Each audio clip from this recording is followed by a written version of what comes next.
let's welcome back to the Rob Newton Resource Hour our doctor, Dr. David Klein of the Stages of Life Institute in nearby Longwood. Doctor, tell us about hormone replacement therapy. There's a lot of controversy out there, but how can we do it right? Okay, what it's all about, okay, is more than what it isn't about. We have people out there that are hawking the testosterone therapy. If you don't know your T number, you don't know anything, kind of nonsense. And it's not about the estrogen pills made from horse urine of years past. Okay, what we're looking at is restoration of a command and control balance that your body had set up when you were very, very young.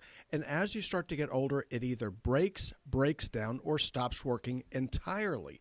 The problem here isn't a single hormone.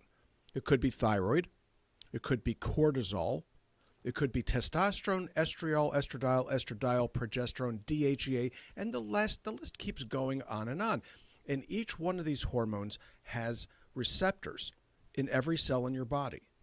Every cell in your body listens for these messages that are given to them by these discrete glands, whether it's the thyroid, the adrenals, the gonads, the pancreas, or whatever. And when things start to break down, the body starts to age. It starts to degrade. It starts the process of death, which is for most people, a gradual, ongoing process. You're born and eventually you die. The process is inevitable. However, you can slow it down, you can make it less painful, you can make it less aggravating, and you can certainly make everything a whole lot more fun by having the right materials in the right balance. So again, it's not about individual hormones, it's about the whole shooting match. Now, why do we even really care about this? I'm of a sufficient age where I don't really care about intimacy anymore. Well, that's too bad for you. There are other people that really think that's important, but what is important to you is your bone. If you don't have enough estrogen, men and women, the bone deteriorates. You develop osteoporosis, and you begin to crunch over like the letter C. You look around, especially out west of Orlando, where the elderly population tends to be a little bit more prominent, okay, and you end up with situations where the estrogen levels drop. When this occurs, the incidence of osteoporosis goes up. Bad news. But what about testosterone? Okay, just because you're a chick, whether you're a chick of 18 or 80, doesn't mean testosterone isn't important to you. Why? Because your immune system goes to heck. It deteriorates, your bone goes, your brain goes, your heart goes. So unless these organs are of no importance to you, you really need to pay attention. So what do we need to do? First things first, you measure.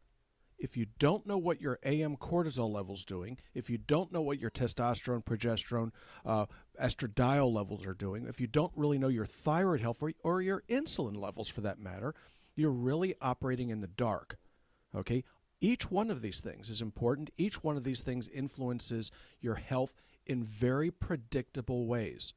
So you look around, you go, oh, okay, I know lots and lots and lots of people that developed diabetes as they got into their 50s, 40, 50, 60 years of age and older, right? Okay, well, they got heavy. That's what caused the diabetes because that's what the doctor said. Well, the doctor needs to be corrected. Okay, it isn't the obesity, it isn't the weight gain that caused the diabetes. It was the diabetes that caused the weight gain. You see the weight gain 10 years before the blood sugars go up. So congratulations when your doc finally gets around to doing an A1C and tells you, gee, you might have diabetes. They missed the game by over 10 years. Good for you, good for them. So how do you determine whether or not you're at risk for diabetes? By doing an insulin level.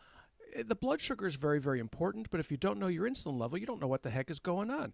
If insulin goes up, triglycerides go up, weight goes up, and guess what? Eventually, eventually, blood sugar goes up. So if you don't know what your insulin level, nothing else matters. With elevated insulin levels, it doesn't matter what your testosterone's doing, your hydraulics aren't going to work. So guys out there, you can take whatever purple, blue pills you want to. If your insulin level is too high, the things don't work. Okay, it's a bad situation all the way around. So what do? We get a photograph of what your endocrine package is doing.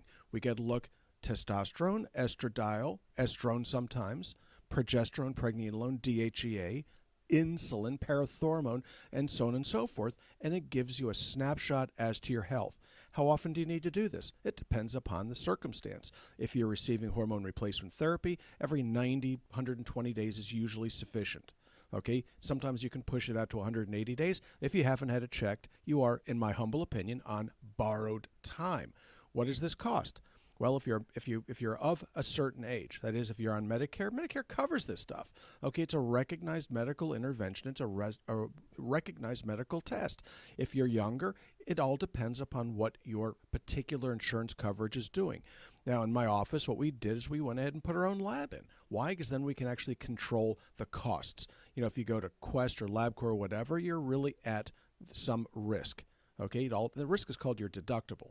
In my office, we're able to discount stuff when the deductible is too high. So we're able to get these rather important life, if not saving, certainly prolonging steps in order. It's very, very important. Now, what does this have to do with osteoporosis anyway? Well, again, if you don't know your estrogen level, you can give people Fosamax or Boniva until their teeth fall out, which, by the way, is one of the risks. Okay, rather than going ahead and replacing the hormones that are necessary to keep the bone hard. Minerals to keep the bone hard. Strontium, terribly important. Calcium, well, we all know about calcium, or we think that we do. But if you're not taking sufficient strontium, I don't care how much calcium take, it isn't going to work. Vitamin K2 and vitamin D3 are necessary, as are things like manganese, magnesium, and oddly enough, one called boron. So guess what? You have got to take care of yourself, because in this day and age, nobody is going to do it for you. So a lot of people out there are reading an awful lot of articles about hormone replacement therapy, and from what I'm learning today, they're getting a lot of hooey in some of those articles. Well, of course, you have to really do your own research in this game anyway. But bioidentical hormone replacement is very, very different from using the horse urine of days gone by. You know, the Prempros, the Premarins, and so on and so forth really weren't all that good. When you take these medications by mouth, it stimulates the liver in a bad way. But when you properly do these things through the skin, not to be confused with the pellets, but through the skin, you can restore the appropriate balance. You can restore the rhythms that are necessary, because these hormones are all done in rhythm. You know, they change as the day goes on. If you give somebody a shot of testosterone, my God, that's about the worst thing you can do to somebody. You get a super physiologic level for 2 or 3 days. You think you're Superman. Bad things are happening during that period of time. And then the rest of the week, guess what? The wind is out of the sails. It's not the way to do it. With pellets, you have no control whatsoever.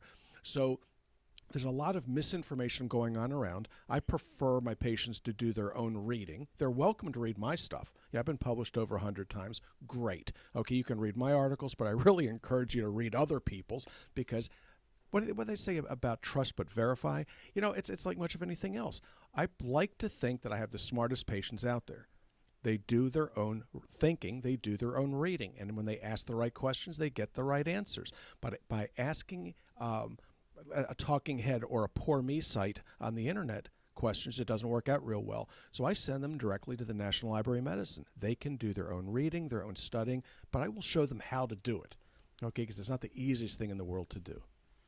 All right, very good. So they can go on the website, and how exactly do they get there? Is it .org, a .net? What is it? Well, okay, we're at suffernomore.com. Right. Okay, that's the easiest one to get through, or stagesoflife.net. That'll take you to my website.